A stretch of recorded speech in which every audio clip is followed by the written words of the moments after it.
Guruve Gaura Chanjaya Radhikaya Tadale Krishnaya Krishna Bhaktaya Tadabhaktaya Namo Namaha Panchakalpatruvescha Kripa Sindhuvevacha Patitanam Pavanevyo Vaishnavevyo Namo Namaha Jaya Shri Krishna Chaitanya Prabhu Nityananda Shri Advaita Gadadhara Shivasari Shri Gaura Bhaktavinda Hare Krishna Krishna Krishna Hare Hare Hare Rama, Rama Rama, Hare Hare. My Dandavat Pranam devotees. So I am in an expedited way. We have so many services to do today, and our weather here is not so great, so I have to kind of start to navigate how I'm going to get it done. But I wanted to answer two questions for one devotee who had written in. One question I didn't answer the first time. That I answered part of a question that he wrote, and then he had a second question, and I want to try to address those two questions this morning. So I'm going to actually pull the questions up so I can just quote them directly. So the first question was about the nature of the relationship between Bhakti Devi and Srimati Radhika. So that question I already answered on a previous question and answer session, and the second question was about a particular phrase. So the phrase is Bhakti Devi ki raksha karani hoite hai. So in Hindi, obviously, this is a phrase that we must always defend or protect Bhakti Devi. So his question was that he's heard this phrase in a lecture in one of the temples, and it seemed very important given the sacred feminine nature of Bhakti Devi. So I'm not, in this particular case, the direct spiritual meaning here would be that, of course, always Bhakti Devi, meaning Bhakti Shakti, or the practice of Bhakti and everything which is related to Bhakti Shakti must always be protected. So that's on an individual level, on a collective level. The mission of Chaitanya Mahaprabhu and the movement of Chaitanya Mahaprabhu must always also be protected because it represents Bhakti Devi. As I mentioned many times before, within the Pancha Tattva, Sri Gadadhar is the representation of Srimati Radhika. Not representation, is Srimati Radhika and is Bhakti Shakti. That Bhakti Shakti is our very means of realizing our eternal nature of being dasata to Krishna, and with specificity meaning a particular relationship with Krishna. So in an individual sense, obviously, we have to protect our bhakti. Why? Because there are always so many influences which come to, just by the nature of the material world, come to attack the very principle of spiritual life at any level. What to speak of at the highest level, which is the level of bhakti. Secondly, our own particular karmic portfolio, which will be inclusive of all of the sanskars of our material past, also comes to bear when we're trying to unfold in bhakti. So we have to protect our bhakti against our own selves. So, and the way that we do that is obviously nothing new. There's no reinventing the wheel, as I say. But the process which was given by our acharyas, then we follow that, and that is itself the protection or the shield or the armor in order to carry out unfolding in spiritual life, in spite of the various things that have to be navigated by our personal past sanskars or impressions, and the current impressions which are given to us by what we see right now in the material world with our parabdha karma, which means that karma which is unfolding right now. So yes, bhakti has to be protected individually, collectively as well. Collectively, Sriman Mahaprabhu descended to give the highest type of bhakti. Chiraratadam nija guptavitam swanama premamrita atyudara apamra yovitatara gora. So this statement is really important because he's giving the highest thing to the lowest common denominator, so to speak. So in the Kali Yuga especially, there are so many faults. We know that. Kalaya dosha nidhe rajan. That Kali Yuga is considered to be like an ocean of faults. But the one glorious thing in the Kali Yuga is the presence of the Sankirtan movement And in this particular day of Brahma, it is called Danya Kali because Sriman Mahaprabhu has appeared.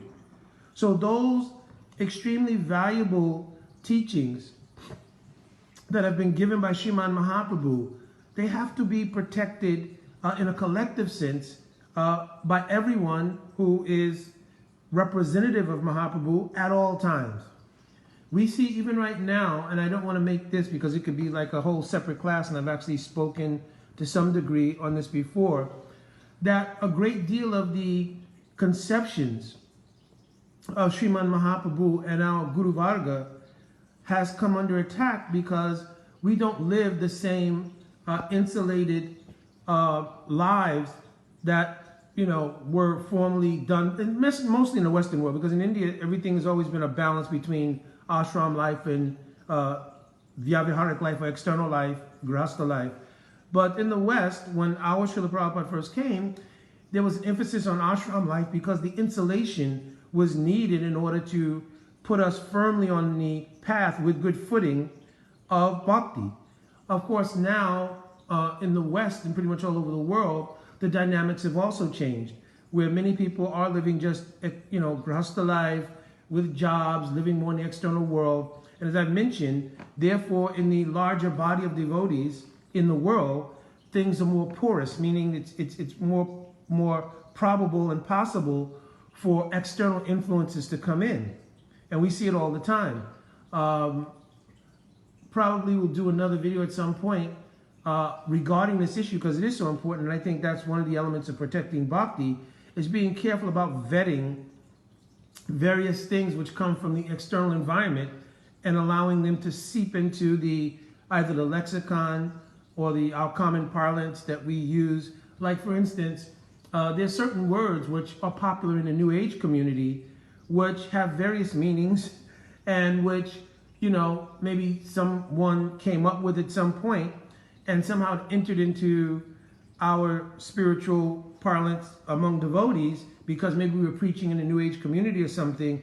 But now those words with their connotated meanings and everything else start to take some kind of prominence, and even some devotees will use that to challenge direct scriptural authority or the authority of Shastra and everything else. So we do have to be extremely careful to protect bhakti in that collective sense, where we make sure that the purity of the teachings of Mahaprabhu, coming all the way down to our Srila Prabhupada, to our Srila Gurudev, that they're kept intact, because these teachings are the via medium to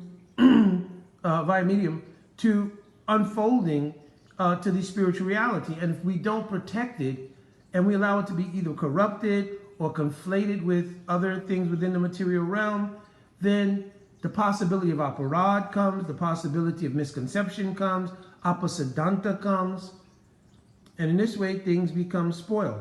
So this statement that he mentioned, Bhakti Devi ki raksha karane hoita hai, karana hoita hai, it is important that we have to protect bhakti both on a individual and collective basis. And forgive my Hindi. My Hindi suffers. If I'm in India for some time, it gets better. And in the West, even though my wife is constantly bugging me to practice Hindi with her because we like to listen to our Srila Gurudev's lectures in Hindi. So and in Hindi, Srila Gurudev, a lot of his lectures are very nuanced sometimes, and in Hindi, there's certain things that you sometimes don't get even in English, so forth. Anyway, that's a whole nother subject. So, yes, it is very important to protect Bhakti Devi. I don't know the context of the statement that was made in the class. And like I said, even sometimes now, there is conflation between material issues and spiritual issues. So if this was related to, because at the end of it, you mentioned, given the sacred and feminine nature of Bhakti Devi. So I don't know if in that class somehow or another something came up regarding protection of women within our Vaishnava Mandal, which is also a valuable and important issue. But we have to be careful not to conflate two things together. Like sometimes if we want to speak about a particular social issue or something, and then we take something from the teachings within Bhakti and kind of conflate them to get the point about a particular social issue across, that sometimes can be a little dangerous. So we want to be careful with that, right? Because it doesn't mean that a material social issue is not valuable, but it can't necessarily be conflated with spiritual reality. In fact, just recently, and I think this was my fault in great part because I didn't catch the backdrop or the nuance of what was going on, but I just saw a post regarding Queen Kunti, and I won't repeat it because it's a little pinching to me. So, but anyway, there's a post that was kind of conflating,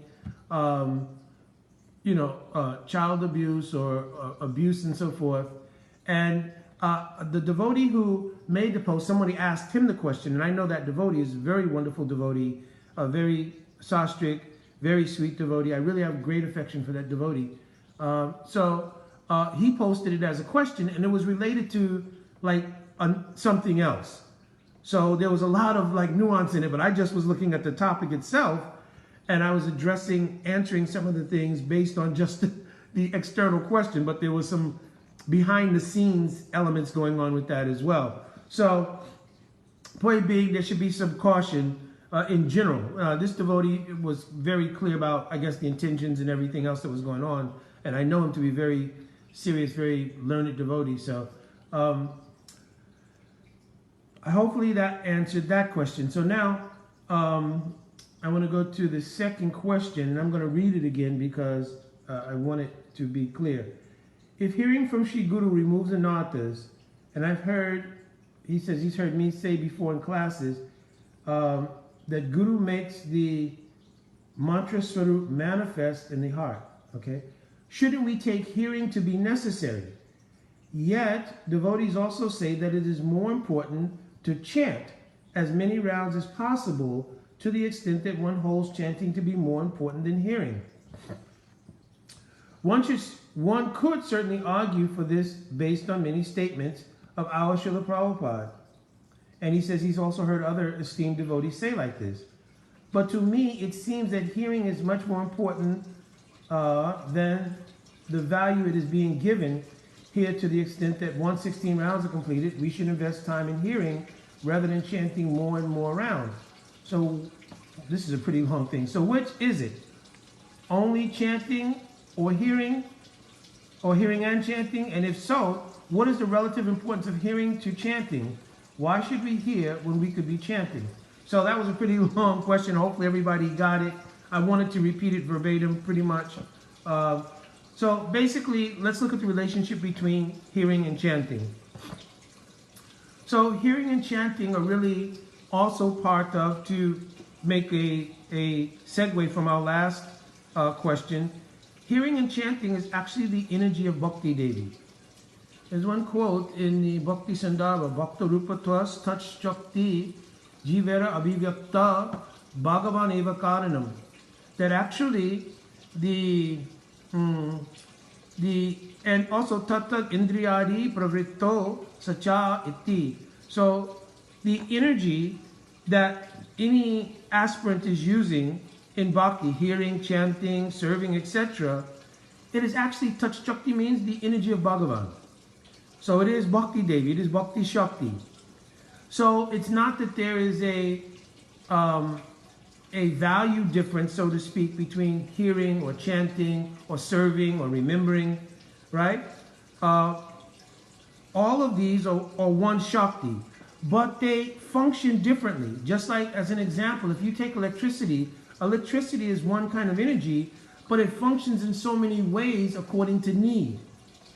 So, for instance, electricity obviously functions, if you have an electric stove, to create heat, according to the mechanisms that are arranged in the stove.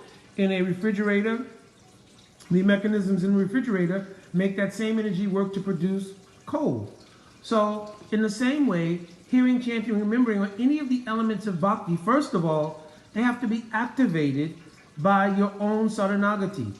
Prahalad Maharaj clearly made this in his descriptions in this 7th canto. It's mentioned there. All of the elements of bhakti, Shravan, Kirtan, Vishnu, Smaran, Parasevanam, Archam Vandam, Dasya Sakyam, Atma Nivedanam, right? they are all only made possible iti pumsar prita Vishnu bhaktaschinnava lakshana. Only pumsar prita Vishnu. If you first do saranagati to Vishnu yourself. So first, you have to offer yourself, which means to do saranagati. Anukulyasya sankapa, pratikulyasya vivajanam, rakshishiti, goptare varanam tata, etc. So you have to offer first yourself in surrender. At that time, the real efficacy of the angas of bhakti, there are 64 angas of bhakti, distilled to 9, distilled to 5, and then kirtan is prominent among them. So this is where you get the statement that chanting is more important. But let's unpack it a little bit more. So in the kram, kram means like the sequence that's given in the 9 process of bhakti, it starts Shravan, Kirtanam, Vishnu Smaran.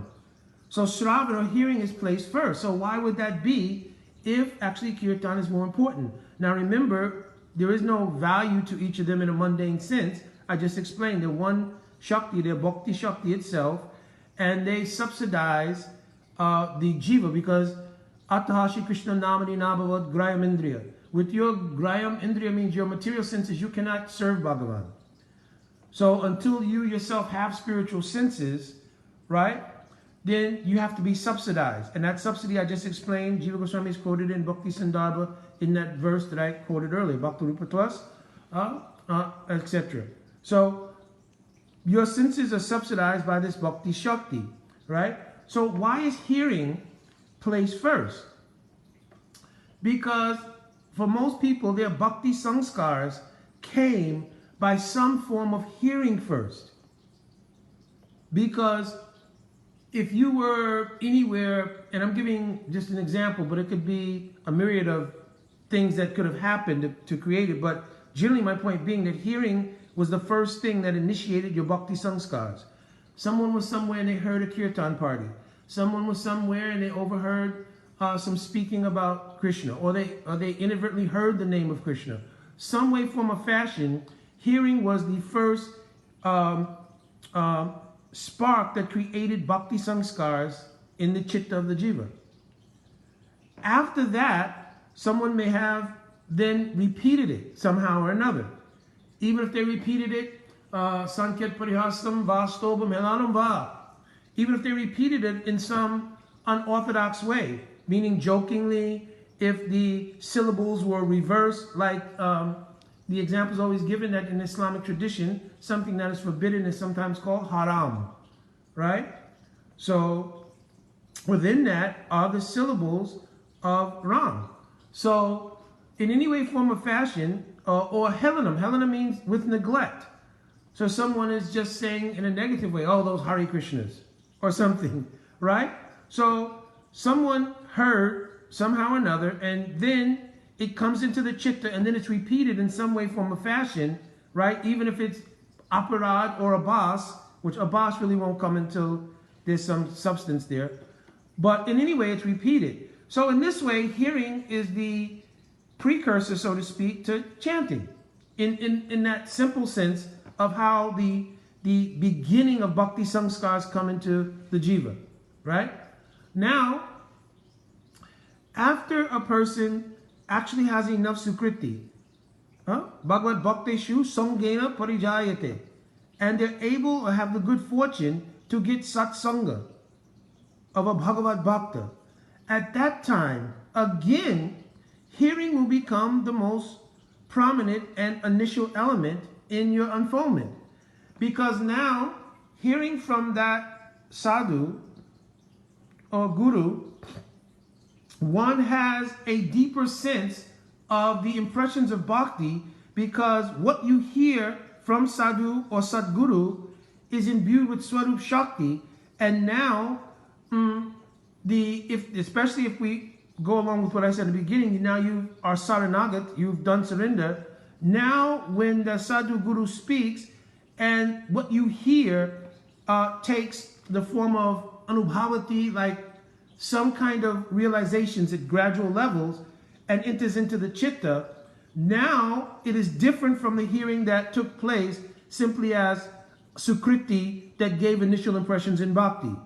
Now these samskars that are coming are actually potency, the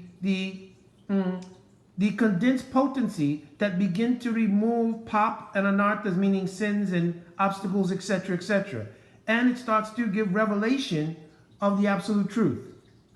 Now, the chanting or kirtan, meaning whether it's kirtan meaning kirtan literally, or chanting, japa, or reciting sastra, either one of those forms of kirtan, because they're all considered kirtan in one way or another, now they're imbued with the results of realizations garnered in the heart by hearing from a Sadguru or from Sadhu. So now hearing and chanting have again taken a relationship where it appears that hearing is more important, because if you don't hear, how will you know what to chant? But why then is Nam Kirtan, meaning the chanting, given some prominence? Because if you hear, but that hearing does not take the form of realization in the heart, then you won't chant, or your chanting will be void of any kind of real substance, and therefore will offer sukriti or punya, piety, but it will not offer the elements of unfoldment to love of God. Let me repeat it. So, if you're chanting, but you're not hearing, let's take japa for instance. This is a very clear example. Harinam is the very form of Radha and Krishna. Abhinatvam nama namyo. So actually, Radha and Krishna are directly present in the sound, and the akshar means the syllables Hare Krishna, right? So directly, Radha and Krishna are present there. But you will not be able to realize the presence of Radha and Krishna unless you hear the swarup of Harinam from Sadhu Guru. You'll see the form, but you won't realize the inner mystery or the swarup of Harinam unless you hear Harikatha. Srila Bhaktisiddhanta Saraswati Thakur directly made this statement, that the swarup of Harinam is Harikatha. So you have to hear that in order for your chanting to be effective. If you're repeating Namakshar, it is Sukriti, and it can even be Namabhas.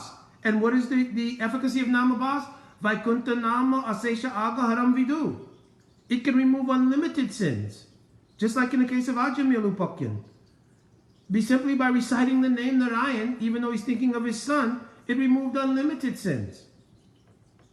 Right? So, but if you want to unfold, to understand what is love of God, what is Krishna Prem, that requires the realizations which come from being imbued with Swarup Shakti, or the internal energy, Aladini and Sangvich potency. You understand? So that requires to hear the Swarup of Harinam, which is Harikatha. This is why Harikatha is so unlimited. 18,000 verses of Srimad Bhagavatam, right? Who knows how many thousand? Jiva Goswami Pad himself wrote 400,000 verses. And they cover everything from Tattva Siddhanta to the highest level of Rasa Vichar. So you have to hear these things, which is the Swarupa of Harinam, in order for your chanting to have the fuel or potency that comes in the subsidy, as I mentioned earlier from the verse of Jiva Goswami Bhakti Sandarbha, right? That subsidy, the real potency in it is the Harikatha coming from Sri Guru. So hearing is important to make chanting effective. Right? So some people may quote, well, actually, Mukunda Prabhu, Srila Prabhupada, there's a very famous tape that he mentions. I heard this way back in the early 70s, right? That to chant this Hare Krishna mantra, there's no need to understand the meaning of the mantra. But here Srila Prabhupada is saying, to get the Sukriti that comes from the name of Krishna, there is no need to understand it. That Sukriti then will give you Purva Sukriti Sanjate. That will give you, those previously acquired Sukritis, will give you Bhagavad Bhakta Sangha. Now, once you have Bhagavad Bhakta Sangha, then the meanings of Harinam will be revealed to you.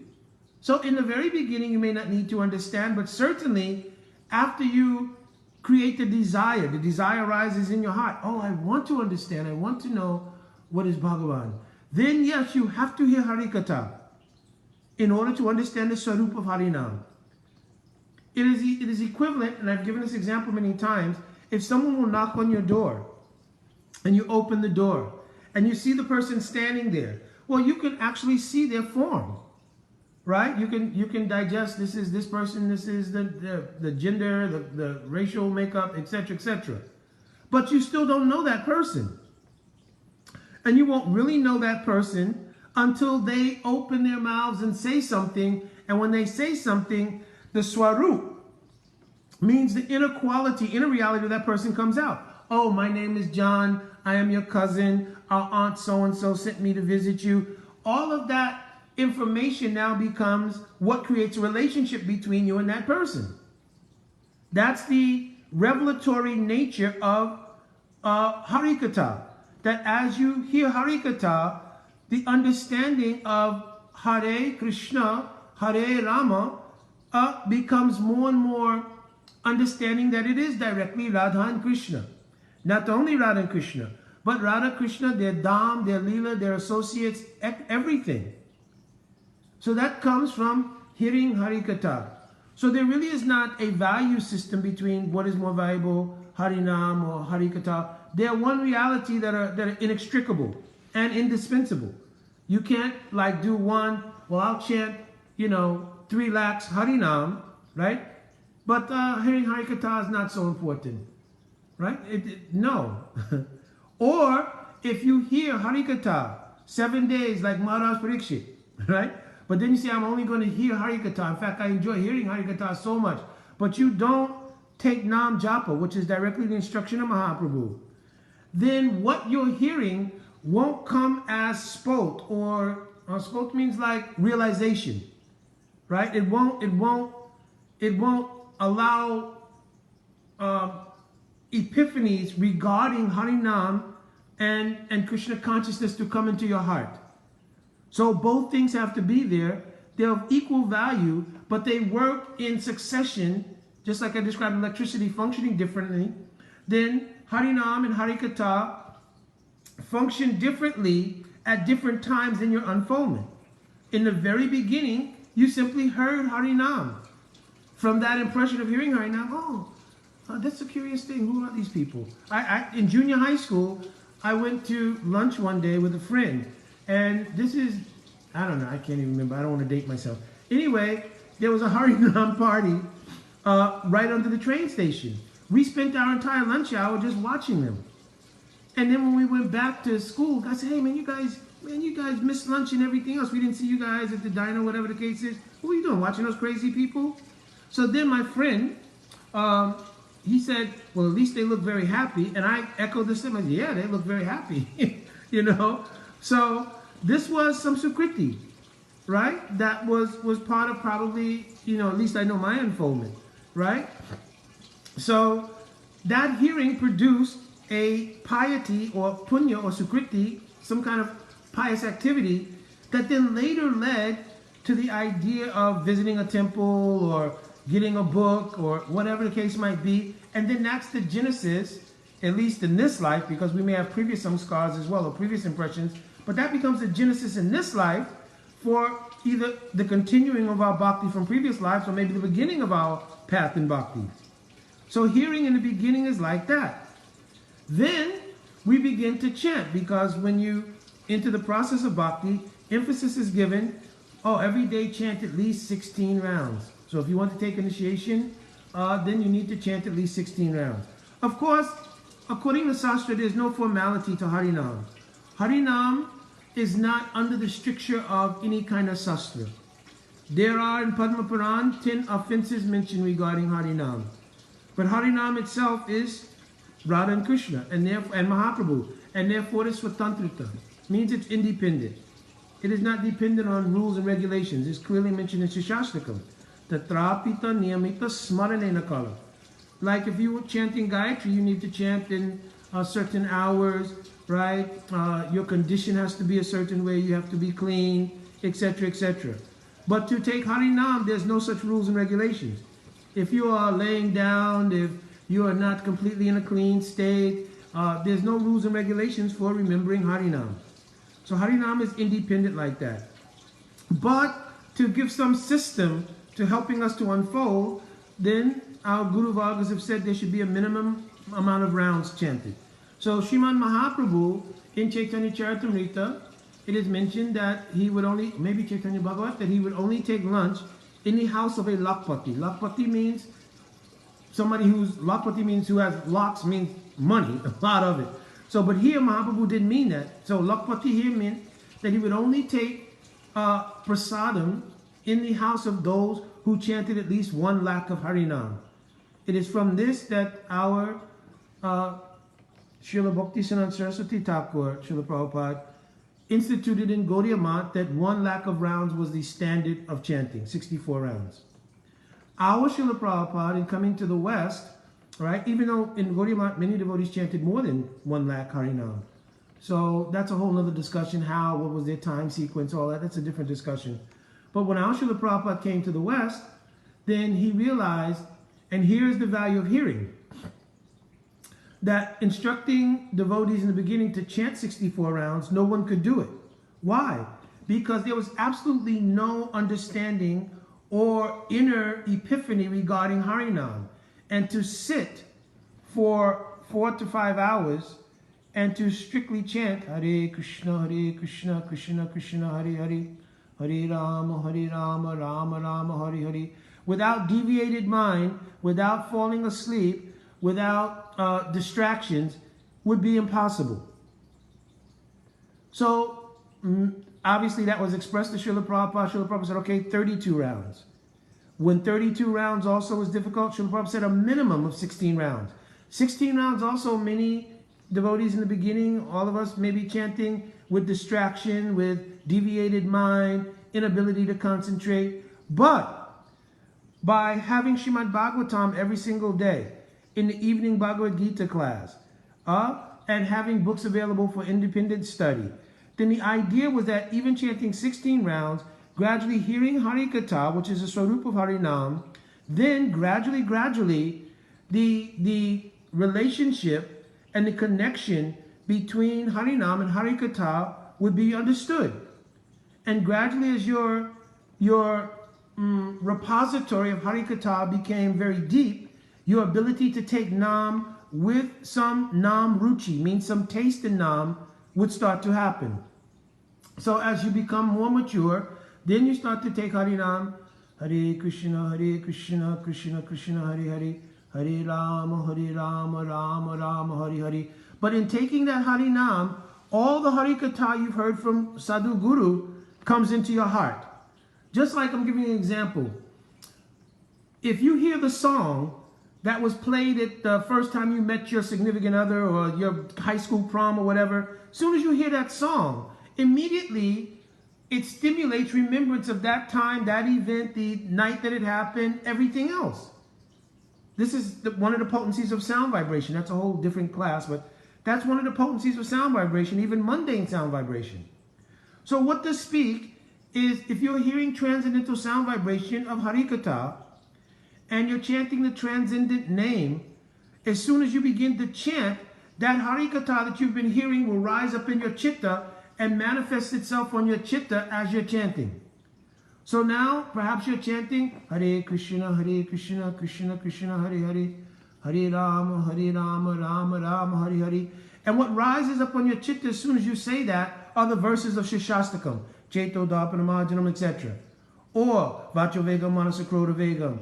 Or if you're chanting for many, many years or something, and you've heard very deep Harikatha, Smara Kalana Kandanam, Mamasira Simandanam, Dehi Padapalava Mudaram, Priye Charusile, Manchamai Mana Manida. This is a verse from Gita Govinda.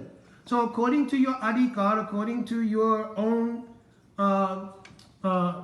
unfoldment and maturation, as you chant, automatically it will stimulate the Harikatha that you've heard. And that Harikatha will come on your chitta. And when that comes on your chitta, it will block out the deviations of other things coming on there, because what you've heard is very tasteful. That's why Bhagavad Gita gives the quote, that the process of bhakti pratyakshvagamam damyam shushukam kartamavyayam.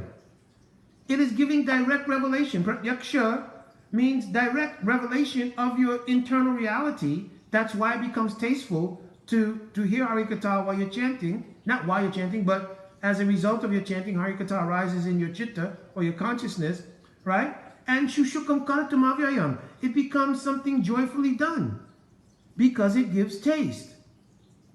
So here, that taste is a gradual unfoldment. So in this actual stage of ruchi, it becomes clearly manifest, right? There are various stages in bhakti, shraddha, sadhu shanga, to bhajana kriya. Bhajan removes anarthas. But anartha nivritti is not a separate endeavor of the jiva, because you cannot remove anarthas, right? We have no shakti, no power to remove anarthas. But bhakti has the power to remove anarthas. Bhakti Shakti has that power. That's why all of our endeavors are subsidized. I quoted that verse earlier from Bhakti Sandarbha, right? So then bhajan removes anarthas. When anarthas are removed, nishta nishchalaya yasha iti nishta. Then the chitta becomes steady. Like a lake, it becomes very clear and placid. And when the lake is clear and placid, you can see through it. Like if you go to certain areas in the world, the ocean water is aquamarine colored, but it's very clear and you can see down to the bottom, right? So similarly, when the chitta is cleared away of a lot of the obstacles and all these other things, there are 27 things, 6 stages of anushtita bhakti, 4 types of 4 anarthas, 5 types of subtle mental things like loy, vikshepa, or pratipatti, koshaya, rasaswad. All of this is mentioned in Srila Vishwanath Chakravarti Thakurpad's Madhurya Kadamini, right? Very important book to study, because actually the unfoldment of an aspirant is completely described there with all of the peaks and valleys and everything. So very important grantha or book to study, right? So as you're chanting in the stage of nishta and the consciousness is very clear and placid, now tat tat bhava adi madhure shuti dirapekshate. Na sastra na yuktingscha tal lobat utpatti lakshanam. Now the beginning of ruchi comes. Now the beginning of ruchi comes. And what does ruchi mean? Here ruchi means tat tat bhava adi madhure shuti dirapekshate. My feeling happiness or joy or getting an epiphany is not dependent just on the logic of sastra. If you hear the sweet pastimes of Krishna, they don't require analysis coming from the intellectual or mental state.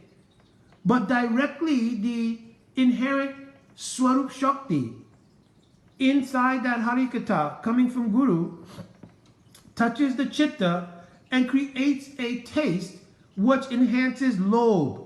Lobh utpatti lakshanam creates the arising of lobh or greed. This sacred greed is the stage of ruchi. So what does that mean? I'm giving an example. I've given this example before. Halava, if you learn how to cook halava, you know you need some kind of farina, grains, you need a sweetener, you need water, you may want to add dates or blueberries, right?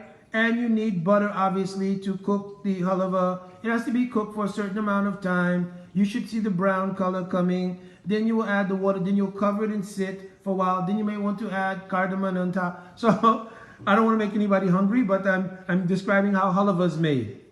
But when you sit down, after, even if you came to the temple for the very first time, right? I'm speaking here of devotee in maturation when I'm speaking about ruchi, but I'm saying, to make this point elucidated, you sit down and you eat halava. You never consider all of the ingredients and processes to make the halava. The first experience you have is the relishing of the taste of it itself. It doesn't require analysis. In the same way, at the stage of ruchi, when you will hear Harikatha or when you will take Harinam, naturally the sweetness of that name and that katha, which is the swarupa of Harinam, comes on the chitta. With no endeavor. It doesn't come about from your own energy. It is the byproduct of Bhakti Shakti itself. The first kind of ruchi becomes ruchi in bhajan. Therefore, having these experiences from chanting, a person thinks, oh, this chanting is so sweet. And it creates a natural desire to chant more because the process is directly reciprocating with you. This is what leads devotees to then chant 32 rounds, 64 rounds, 2 lakh rounds, etc. It's not contrived. You cannot force bhakti to come by numeric criterion, right? Criteria. I chant 64 rounds, so bhakti should come because I chant 64 rounds. Bhakti comes by the nature of one, your desire to have it, and by the Kripa Shakti of Sri Guru, and of course by the influence of Swarup Shakti. So your desire to chant 1 lakh, 2 lakhs, it comes as a natural, just like anything else. When you're a kid, you want to play all day. You don't even think about coming in to eat or do anything else because you're deriving a taste from playing. And even in your adult life, you do various things. And once those things are done and you're tasting and enjoying them, then you have a consistency with doing them. Exercising, whatever it might be, right? Whatever particular field of employment you've taken in your life, if you are working in the secular world, hopefully it was a career that you enjoyed or something, and therefore those 8 or 10 hours that you spend every day, you don't mind, right? So like this, in bhakti, when you come to the stage of ruchi, the first kind of ruchi is in bhajan itself. And in that bhajan, there's 2 divisions. Vastu Vaishishta Apekshaniya and Vastu Vaishishta Anapekshaniya. So Vastu Vaishishta means there's some special quality in the elements of bhakti. I'll give the example. When you hear a kirtan, in the very beginning, that kirtan should be very melodious. The rag and tal should be very nice. In other words, the rhythm and the melody of the kirtan should be very nice. And then you're relishing, oh, very beautiful kirtan. But if the person who's singing, their voice is not so sweet, and perhaps the instrument players are not so expert, then you may not have as deep appreciation for that kirtan. This is called Vastu Vaishishta Apekshaniya. Right? So that's in the beginning in your ruchi. Right? Then there's Vastu Vaishishta Anapekshaniya, which means when your ruchi is actually in the substance of the Harinam. Therefore, it's not dependent on whether or not the singer is expert, the musicians are very expert, right? Because your taste is come, because your taste is come in Sri Nam itself. You understand? So you don't depend on the external qualities of the rag and tal of the kirtan, or even somebody speaking Harikatha. They may not know so many verses, they may not be so expert, they may not know all the melodies of reciting the verses of Bhagavatam, etc., etc. But if the siddhant and everything is correct, then you'll taste that. You understand? Then as ruchi becomes more mature, and I'm going to end here, I don't know how I got into such a protracted discussion on this, but when ruchi becomes more mature, it becomes the Vishayi of the ruchi, the object of ruchi then becomes bhajaniya, means the object of bhajan, which means Sri Bhagavan himself, means Radha Krishna and Mahaprabhu themselves. This stage is called Ashakti, right? And in the stage of Ashakti, then the highest level of the intensity of the desire of the aspirant is manifest in the stage of Asakti. In the stage of Asakti, now only there's the awaiting of the kripa of Guru and Bhagavan, right, to descend in the form of Swarup Shakti. At that stage, Suda Sattva Visheshatma Prem Siyangsa Samyabhak Ruchi Vish Chittamasanunya Kirasobha Vuchite. At that time, Swarup Shakti will descend by the nature of the ruchi coming from the abhilas, means your desire to serve, that when that comes, Ruchi Vish Chittamasanunya. Masanunya means to melt. So the chitta melts away, means all of the stuff that's housed in the chitta, any vestiges of material elements, all that, starts to melt away in the face of 3 prominent kinds of abhilas, means desires. 1, I want to get the association of Mahaprabhu, Radha Krishna. Secondly, I want to render service to them. And third, I want that service to come from the depth of my heart with no self-interest at all, called Sohar Dabilas. Right? So that happens in the stage of Bhav. In the stage of Bhav, when Swarup Shakti descends, it reveals both Bhagavan, but simultaneously, it also reveals your own Swarup. Therefore, Bhaktivinoda Thakur has glorified Harinam for this. Mora Siddha Deha Dihe, More Siddha Deha Diya, Krishna Pose Rake Giya, E Dehera, Kare Sarvanash. Oh Harinam, please reveal to me my Swarup. So Bhaktivinoda Thakur was saying, Harinam has this kind of power. It can take you all the way to this realization of your Swarup, meaning in the stage of Bhav. Right? And in that stage of Bhav, when your Swarup is realized, then you can do bhajan in such a way that you have one sadhak roop and at the same time you have one siddha roop. So Rupa Goswami wrote, Seva Sadika Rupena Siddha Rupena Chatrahi Tat Bhava Lipsanakara Raja Lokanusarta. So in your sadhak group, you continue to follow the Brajalok, meaning Rupa Goswami, Sanatana Goswami, our Guru Vargas, your own Guru Dev, how they perform bhajan. Therefore, even in the stage of Siddha, meaning Bhavavast, it will not be that, oh, well, I don't need to go to Mangalarti now, I don't need to chant so many rounds now because I've reached Bhav. No, rather everything will increase. Your taste for Mangalarti, for understanding that this Mangalarti is the time of Nisant Lila. Mangala Shri Guru Gauda, Mangala Murati, Mangala Shri Radha Krishna Jugala Priti, Mangala Nisanta Lila.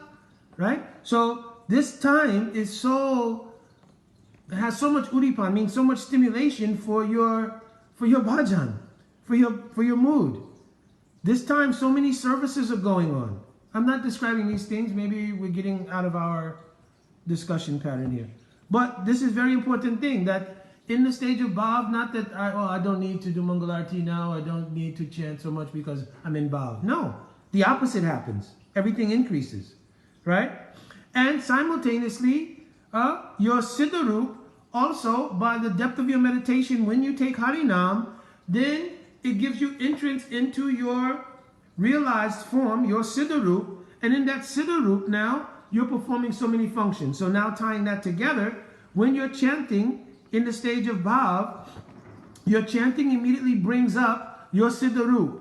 Now in your Siddharup, you're singing Mangala Shri Guru Gauda, Mangala Murati. Now you're singing Mangalarti, and now having entrance into Siddharup, you yourself are participating in the activities of Nisanta Lila in your Swarup, according to your, whatever your Swarup is.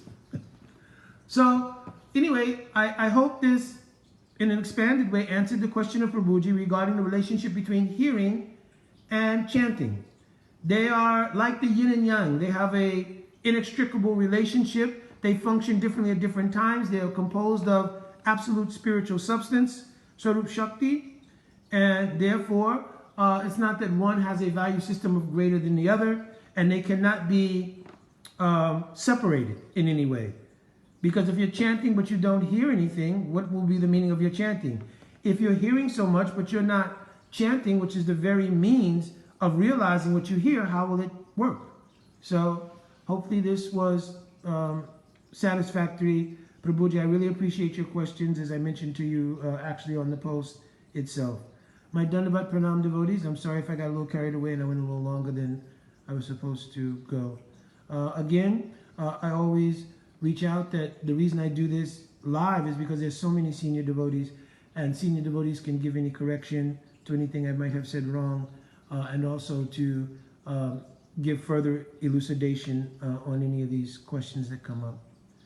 All right, my Dandavat Pranams, Vancha Kalpaturubhyascha Kripa Sindhuvevacha Patitana Pavanebhyo Vaishnavebhyo Namo Namaha. Jai Radhe Radhe.